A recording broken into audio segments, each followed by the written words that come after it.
रहमत, मगफिरत और बरकतों का पैगाम आया है। मोहब्बत और ईसार से सजा रमजान आया है।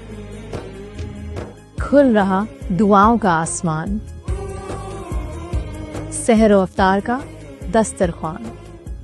हमदो सना के मोती होंगे, जिक्र रब सुनेगा मुसलमान। इनामात की बारिश, तोहफों का अंबार, नेकी का रुझान। पहली बार अमेरिका में परदेसी मेहमान, शमीम शेखानी फाउंडेशन की नेकी और खुलूस से भरा कदम। बोल टेलीविजन पर लाइव टेलीकास्ट।